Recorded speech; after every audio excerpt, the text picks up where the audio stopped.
Stock आपकी screen पर लेकर आते हैं मारुति, और मारुति में आज शुरुआती कारोबार से एक बहुत तगड़ा रुझान देखने को मिला है। ओआई एडिशन आपके सामने पेश कर देते हैं करीब 11% ऊपर।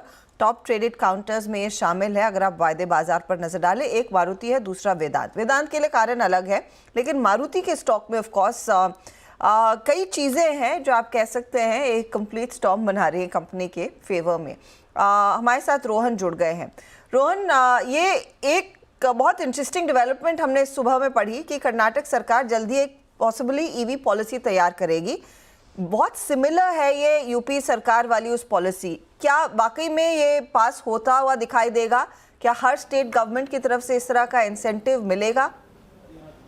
जी बिल्कुल ऐसा ही लग रहा है जैसे कि जो यूपी की ईवी पॉलिसी थी उससे एक इंस्पिरेशन लेके, उससे एक पन्ना लेके आपने पॉलिसी ड्राफ्ट की, और ईवी गाड़ियों पे जो रोड टैक्स एग्जम्पशन है वो लगभग हर स्टेट की जो पॉलिसी है उसमें है, लेकिन स्ट्रॉन्ग हाइब्रिड गाड़ियों को एग्जम्पशन देना ये एक नया ट्रेंड दिख रहा है। और अब धीरे धीरे कई राज्यों की ईवी पॉलिसी एक्सपायर हो रही है, वो रिन्यू करने जा रहे हैं, और जब भी रिन्यू कर रहे हैं तो स्ट्रॉन्ग हाइब्रिड को वो ज़रूर इंक्लूड कर रहे हैं। ये जो अभी प्रस्तावित पॉलिसी है इसमें अधिकतम जो 25 लाख तक की गाड़ियाँ हैं उनको रोड टैक्स एग्जम्पशन देने की बात कही गई है। औसतन 13 से 18% का अगर हम रोड टैक्स मान लें तो लगभग 2.5-3 लाख का आराम से आपको छूट मिल रही है यहाँ पे कंज्यूमर को। तो एक बड़ा फायदा है उन कंपनियों के लिए जिनके पोर्टफोलियो में हाइब्रिड गाड़ियाँ, स्ट्रॉन्ग हाइब्रिड गाड़ियाँ काफ़ी ज़्यादा हैं। कुछ और भी इनके प्लान्स हैं, जैसे कि 2029 तक इनको 50,000 का निवेश का प्लान रखा गया है। जो कंपनियाँ एक्सपैंड करना चाहती हैं राज्य में उनके लिए जो है इन्वेस्टमेंट सब्सिडी है। इसके अलावा 1% लगभग PLI का जो छूट है वो दी जाएगी, और इसके अलावा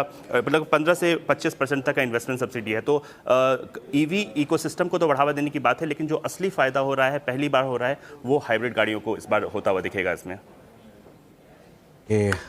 अच्छा, इसमें एक्चुअली आज मारुति के सारे स्टार्स भी अलाइंड हुए हैं। थोड़ा सा वो Hyundai का IPO का जो इम्पैक्ट है वो भी है, हालांकि उस पर मार्केट का रिएक्ट कर चुका था, लेकिन थोड़ी सी जो डॉलर येन की इक्वेशन है वो भी अगेन काफ़ी फेवर में आई है। तो काफ़ी चीज़ें हैं जिसकी वजह से ये स्टॉक जो है इतना एक्टिव हुआ है हर्षदा। और आज थोड़ा सा ऑटो सेक्टर फ्लेवर में हैवी, और जो सुबह आपने दोपहर में आपने एक सवाल पूछा था, ऑटो स्टॉक्स में भी आप देखें तो काफ़ी करेक्शन आ चुकी है, खासतौर से 4 व्हीलर्स में।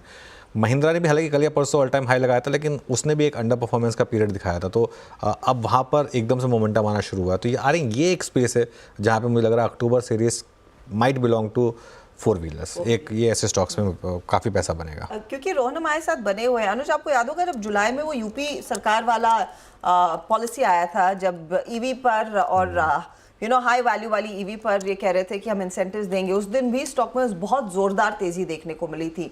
लेकिन ये क्या सेल्स में कन्वर्ट हुआ है? क्या कंपनियों को इससे फायदा मिल रहा है? स्टॉक्स तो चल रहे हैं खबर पर, लेकिन क्या वो कन्वर्जन ऑन ग्राउंड दिख रहा है रोहन?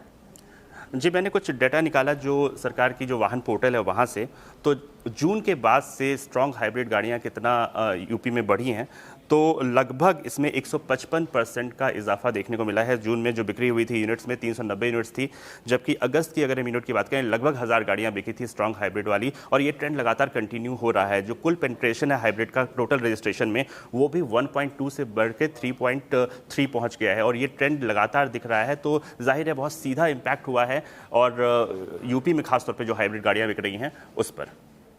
यूपी में हाइब्रिड गाड़ियों को जो सरकार ने पुश दिया तो सेल्स बढ़ी। अब देखते हैं कर्नाटका में जब ये पॉलिसी फाइनली पारित होगी उसका कितना फायदा मिलता हुआ दिखाई देगा। आशीष जी बताइए, स्टॉक खरीदना है मारुति इन लेवल्स पर, या फिर जब Hyundai का प्राइस बैंड आएगा, वैल्यूएशन देखेंगे, फिर ही पिक करेंगे? नहीं तो देखिए हर्षदा, देखिए ओवरऑल ऑटो का जो स्पेस है उसमें वापस से एक अच्छी स्ट्रेंथ आना शुरू हो गई। अभी तक के हम देख रहे थे 2 व्हीलर काफी अच्छा कर रहे थे, बजाज, TVS और हीरो मोटोकॉर्प इन्हें लीड ली, और पिछले 3 दिनों में महिंद्रा और मारुति के अंदर में एक अच्छा एक्शन देखने को नजर आया। और ये बिल्कुल इसी एक्सपेक्टेशन पे है कि Hyundai का जो IPO आ रहा है उसके चलते पहले ही मार्केट इसको थोड़ा प्राइस इन करने की कोशिश कर रहा है, क्योंकि मार्केट का ये मानना है कि वहां पर पे थोड़ा मल्टीपल्स के अंदर री रेटिंग इस IPO की वजह से आएगी। तो मेरे हिसाब से एक शॉर्ट टू मीडियम टर्म में तो डेफिनेटली मुझे लगता है स्टॉक कहीं ना कहीं 13,900 से 14,000 की तरफ बढ़ता हुआ नजर आ रहा है। तो ओवरऑल मुझे लगता है कि एक शॉर्ट टू मीडियम टर्म में एक अच्छा मोमेंटम रहेगा। एज अ डिस्क्लोजर मारुति हमारे पोर्टफोलियोज में है, तो ये एक हमारा डिस्क्लोजर रहेगा इसके।